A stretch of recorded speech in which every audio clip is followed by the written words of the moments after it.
شہزادی لیلا بادشاہ کی اکلوتی بیٹی تھی، اس لیے وہ اس کو بہت چاہتا تھا۔ ملکہ بھی اپنی شہزادی سے بہت محبت کرتی تھی۔ وہ اسے ایک لمحے کے لیے بھی اپنی آنکھوں سے اوجھل نہیں ہونے دیتی تھی۔ شہزادی لیلا کی پرورش بڑے ناز و نعم سے ہو رہی تھی۔ وہ نہ صرف بے انتہا خوبصورت تھی بلکہ دل کی بھی نیک تھی اور سب سے اچھا سلوک کرتی تھی۔ اس کی 10ویں سالگرہ نزدیک تھی۔ بادشاہ نے سوچا اس سالگرہ پر اسے کوئی بہت اچھا سا تحفہ دے۔ اس نے ایک بات کا مشاہدہ کیا تھا، شہزادی لیلا کو باغ میں رہنا، وہاں کھیلنا کودنا اور پڑھنا لکھنا بہت اچھا لگتا تھا۔ باغ تھا بھی بہت خوبصورت، اس میں پانی کا ایک فوارہ بھی تھا اور موروں کا پنجرہ بھی۔ اس کے اس شوق کو دیکھتے ہوئے بادشاہ کے ذہن میں ایک بہت اچھا سا خیال آ گیا۔ اس نے اگلے روز ملک کے سب سے بڑے ماہر تعمیرات شیرافگن کو بلایا اور اسے حکم دیا کہ وہ باغ میں شہزادی لیلا کا ایک ایسا کمرہ تیار کرے جسے دیکھ کر شہزادی خوش ہو جائے۔ شیرافگن نے کہا، جہاں پناہ، آپ کا حکم سر آنکھوں پر۔ شہزادی صاحبہ کے لیے میں ایسا عمدہ کمرہ بناؤں گا کہ جو دیکھے گا تعریف کیے بنا نہیں رہ سکے گا۔ اسے دیکھ کر شہزادی بھی خوشی سے پھولا نہیں سمائے گی۔ اس کی بات سن کر بادشاہ کے ہونٹوں پر مسکراہٹ آ گئی۔ شہزادے کی سالگرہ قریب تھی، اس لیے کمرہ بنانے کا کام فوراً ہی شروع کر دیا گیا۔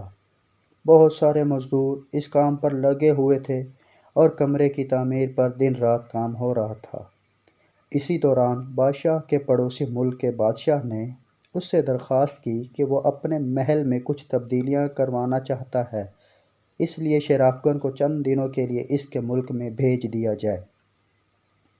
شیرافگن اتنا اچھا ماہر تعمیرات تھا کہ اس کی شہرت دور دور تک پھیلی ہوئی تھی۔ عمارتوں کی تعمیر میں اسے کمال حاصل تھا۔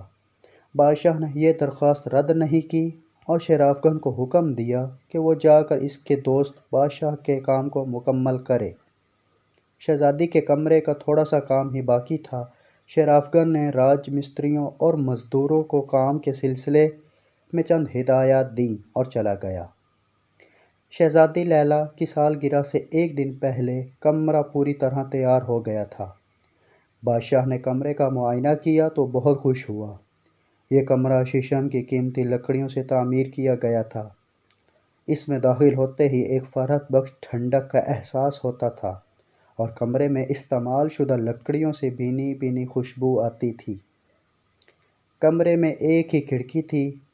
اس کھڑکی کے اوپری حصے پر کسی دھات کی چھوٹی چھوٹی رنگ برنگی نلکیاں لٹکی ہوئی تھیں۔ جب کھڑکی سے ہوا اندر داخل ہوتی تو ان نلکیوں سے ٹکرا کر جلترنگ بجنے کی آوازیں پیدا کرتی تھیں۔ اس میں کوئی خاص تکنیک استعمال کی گئی تھی جو بادشاہ کی سمجھ میں نہیں آئی، مگر وہ شیرافگن کو داد دیے بغیر نہ رہ سکا۔ کمرے میں ایک چھوٹا سا خوبصورت بستر تھا جس پر ریشم کا گدا اور تکیے تھے۔ کونے میں ایک چھوٹی سی کرسی تھی۔ شہزادی نے جب اتنا خوبصورت کمرہ دیکھا تو اس کی خوشی اس کی آنکھوں سے ظاہر ہونے لگی۔ اس نے بادشاہ کا بہت شکریہ ادا کیا کہ اس نے اس کی سالگرہ پر اتنا شاندار کمرہ بنوا کر دیا ہے۔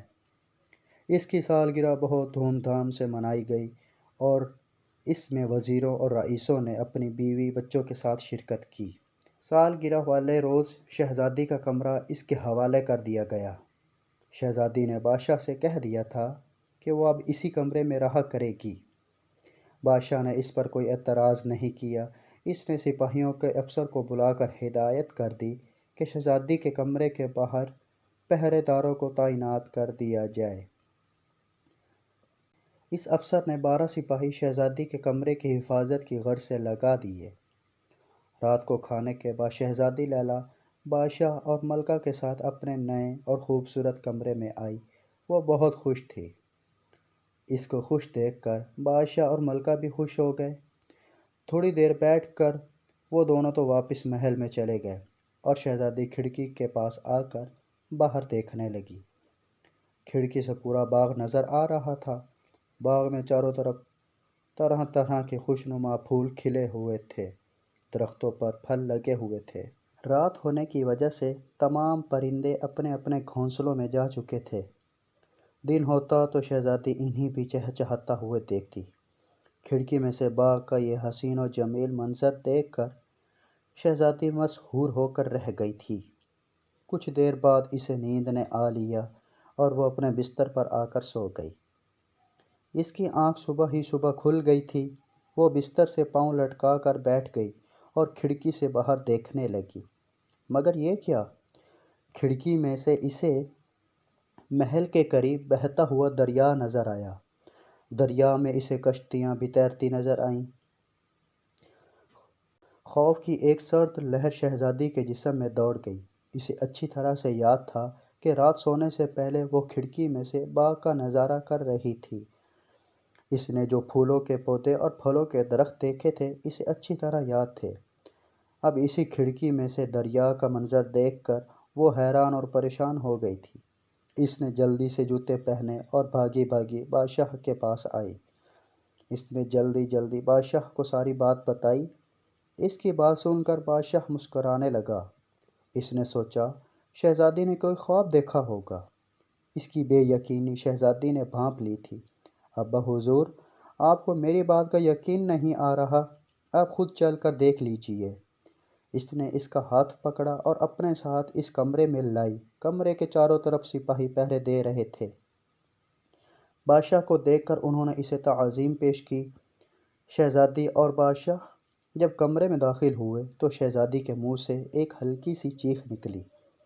کھڑکی میں سے اب اسے محل کے قریب جو پہاڑیاں تھیں وہ نظر آ رہی تھیں۔ پہاڑیوں پر بے تحاشا جھاڑیاں اگی ہوئی تھیں اور چند چرواہے وہاں اپنی بھیڑ بکریاں چرا رہے تھے۔ بادشاہ نے کہا، بیٹی تم تو کہہ رہی تھی کہ کھڑکی میں سے دریا نظر آ رہا ہے، مگر یہ تو پہاڑیاں ہیں۔ اس وقت دریا ہی نظر آ رہا تھا، شہزادی بے بسی سے بولی۔ چلو اب محل میں چلتے ہیں، دربار کا وقت بھی ہو رہا ہے، یہاں پھر بعد میں آئیں گے۔ بادشاہ نے شفقت سے شہزادی کے سر پر ہاتھ پھیرتے ہوئے کہا۔ شہزادی سوچ میں ڈوبی اس کے ساتھ چل پڑی۔ محل میں پہنچ کر بادشاہ تو دربار میں چلا گیا۔ شہزادی نے پوری داستان ملکہ کو سنا دی۔ ملکہ کو یقین تھا کہ شہزادی جھوٹ نہیں بولتی۔ وہ سوچ میں پڑ گئی کہ معاملہ کیا ہے۔ تھوڑی دیر بعد وہ بولی، مجھے کچھ گڑبڑ لگ رہی ہے، اب تم اکیلی اس کمرے میں مت رہنا۔ شہزادی خود ڈر گئی تھی۔ وہ بھی اس جادو کے کمرے میں نہیں رہنا چاہتی تھی۔ شام ہونے سے پہلے بادشاہ تمام کاموں سے فارغ ہو گیا تھا۔ اس نے اپنے ساتھ ملکہ اور شہزادی کو لیا اور اس پراسرار کمرے کی طرف آیا۔ وہ لوگ وہاں پہنچے تو بادشاہ کو بھی ایک بات کھٹکی۔ اسے اچھی طرح سے یاد تھا کہ صبح جب وہ شہزادی کے ساتھ اس کمرے میں داخل ہوا تھا تو کمرے کے دروازے کے سامنے پانی کا فوارہ تھا۔ اب دروازے کے سامنے مور کا پنجرا نظر آ رہا ہے۔ بادشاہ نے اس بات کا تذکرہ شہزادی سے نہیں کیا تھا کہ کہیں یہ بات سن کر وہ مزید نہ ڈر جائے۔ جب وہ تینوں کمرے میں پہنچے تو کھڑکی والا منظر بدل گیا تھا۔ باغ میں لگے پھول پودے نظر آ رہے تھے۔ ابا حضور، دیکھا آپ نے، میں سچ کہہ رہی تھی نا، شہزادی لیلا نے بڑے جوش سے کہا۔ ہماری بیٹی جھوٹ نہیں بولتی، تم سچ کہہ رہی تھی۔ اب ہمیں اس بات کا کھوج لگانا پڑے گا کہ کمرہ بار بار کیوں گھوم رہا ہے۔ جب تک ہم اس بات کا پتہ نہ چلا لیں کہ یہ معاملہ کیا ہے، ہمارا حکم ہے کہ اس کمرے کو بند کر دیا جائے اور چابی ہمارے حوالے کی جائے۔ بادشاہ کے حکم کی فوراً تعمیل کی گئی۔ شہزادی کے اس نئے کمرے کو تالا لگا کر چابی بادشاہ کی خدمت میں پیش کر دی گئی۔ بادشاہ نے سوچ لیا تھا کہ شرافت سے اس سلسلے میں بات کرے گا۔ وہ تو پڑوس کے ملک میں اس کے دوست بادشاہ کے کام سے گیا ہوا تھا، اس لیے بادشاہ نے اس کا انتظار کرنے چاہا۔ ایک ہفتے بعد شرافگن کی واپسی ہو گئی۔ بادشاہ نے اسے فوراً طلب کر لیا۔ وہ حاضر ہوا اور ہاتھ باندھ کر کھڑا ہو گیا۔ بادشاہ نے کہا، تم نے شہزادی کا کمرہ بہت اچھا بنایا ہے، پر ایک بات سے ہم پریشان ہیں۔ تھوڑی تھوڑی دیر بعد اس کی سمت تبدیل ہو جاتی ہے۔ کھڑکی میں سے کبھی باغ نظر آتا ہے، کبھی پہاڑیاں اور کبھی دریا۔ اس کی کیا وجہ ہے؟ شرافگن نے ہاتھ باندھ کر عرض کی، حضور والا، آپ کے ارشاد کے عین مطابق میں نے شہزادی صاحبہ کے لیے ایک بے مثال کمرہ بنانے کا سوچا تھا۔ چند سال پہلے میں ملک مصر گیا تھا، وہاں میں نے کل کا گھوڑا بھی دیکھا تھا۔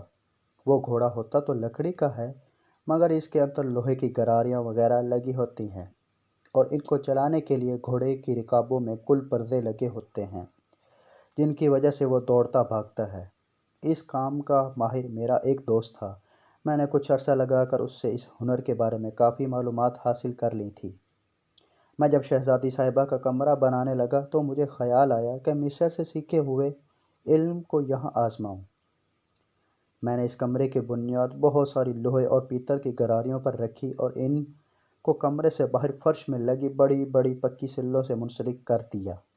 کوئی شخص اگر ان سلوں پر پاؤں رکھتا ہے تو کمرے کے نیچے لگی گراریاں حرکت کر کے کمرے کو تھوڑا گھما دیتی ہیں۔ کمرے کے باہر سپاہی چونکہ ہر وقت گشت میں مصروف رہتے ہیں اور اس گشت کے دوران ان کے قدم سلوں پر پڑتے رہتے ہیں، اس لیے کمرہ بھی مسلسل حرکت کرتا رہتا ہے اور کھڑکی سے باہر کے مناظر تبدیل ہوتے رہتے ہیں۔ مجھے اچانک یہاں سے جانا پڑ گیا تھا، ورنہ یہ باتیں میں آپ کو پہلے ہی بتا دیتا۔ اس کی بات سن کر بادشاہ بہت متاثر ہوا۔ شرافگن، تم واقعی بہت قابل اور ہنرمند ہو، ہمیں فخر ہے کہ ہماری رعایا میں تم جیسے لوگ بھی موجود ہیں۔ یہ سب تعلیم کا کمال ہے، اسی لیے تو کہتے ہیں علم حاصل کرنا بہت ضروری ہے۔ اس سے انسان کے دماغ میں بہت اچھے اچھے خیالات آتے ہیں اور ان خیالات کو عملی جامہ پہنا کر وہ پوری دنیا کے انسانوں کی بھلائی کے لیے کام کر سکتا ہے۔ بادشاہ نے خوش ہو کر شرافگن کو ڈھیر سارے انعام و اکرام سے نوازا۔ پھر اس نے شہزادی لیلا کو بھی کمرے کی پوری تفصیل سے آگاہ کر دیا۔ یہ تفصیل سن کر شہزادی کا خوف بھی دور ہو گیا اور وہ مزے سے باغ کے اس گھومنے والے کمرے میں رہنے لگی۔